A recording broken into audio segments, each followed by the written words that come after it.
We like to think our ancestors were superstitious, that they saw monsters where there was nothing but shadow. We look at old maps filled with dragons and sea serpents and laugh. But what if they weren't imagining it? What if the monsters in those stories were actually real? From the sea beast that terrified the Vikings to the African unicorn that science ignored for centuries, these aren't fairy tales. These are the biological truths behind history's greatest legends. For over 1,000 years, sailors crossing the freezing waters near Norway and Iceland reported something impossible.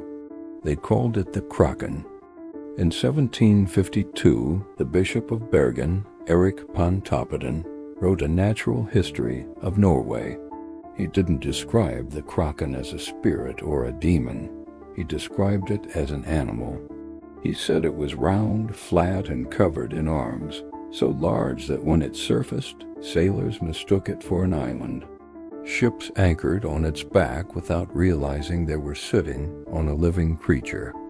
Sailors claimed these beasts could drag entire warships beneath the waves. For centuries, science dismissed these stories as exaggeration and fear, until the mid-1800s, when enormous tentacles and massive beaks began washing up on shore. The monster had a name: Architeuthis dux, the giant squid. While it isn't the size of an island, the giant squid can grow over 40 feet long. Its eyes are as large as dinner plates, the biggest eyes in the animal kingdom. It lives deep in the Black Ocean, far beyond where humans could study it for most of history. When a medieval sailor saw a massive shape rise from the dark water beside his small wooden ship, a writhing wall of arms reaching toward the surface, he wasn't telling a ghost story, he was reporting a biological fact. If the Kraken was the monster of the sea, the mermaid was its mystery. We know the beautiful version from stories and movies, but the historical version was far less magical. In January of 1493, Christopher Columbus wrote about seeing 3 mermaids near what is now the Dominican Republic, but he added an important detail. He said they were not as beautiful as they were painted, though they had something human about their faces. Columbus wasn't looking at women. He was almost certainly looking at manatees or dugongs. It sounds ridiculous now, mistaking a blubbery sea mammal for a human, but context matters. Sailors were at sea for months at a time, suffering from exhaustion, dehydration, and scurvy. Manatees surface vertically. They can turn their heads in a way that feels strangely human, and in low light, seeing a shadow rise from the water and look back at you was more than enough to turn confusion into legend.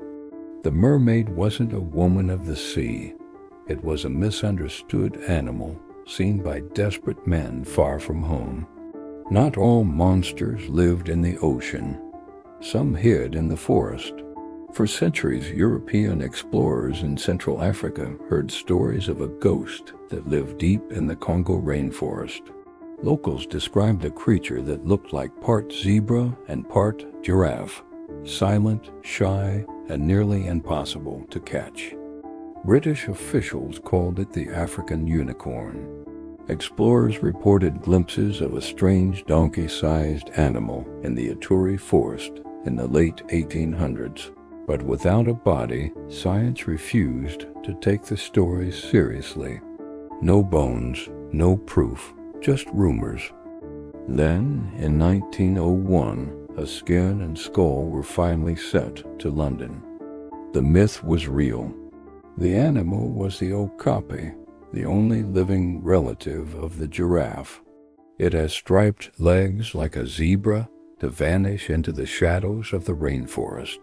It is large, quiet, and incredibly elusive. An animal that big had remained completely unknown to Western science until the 20th century. If something that large could hide for that long, it raises an uncomfortable question. What else might still be hidden? Finally, there is the most famous myth of all, the dragon. In 1910, a Dutch colonial administrator received reports from fishermen about a massive land crocodile on a remote Indonesian island. The locals called it Ora. They said it killed men and ruled the beaches. The Dutch sent an officer to investigate, expecting folklore.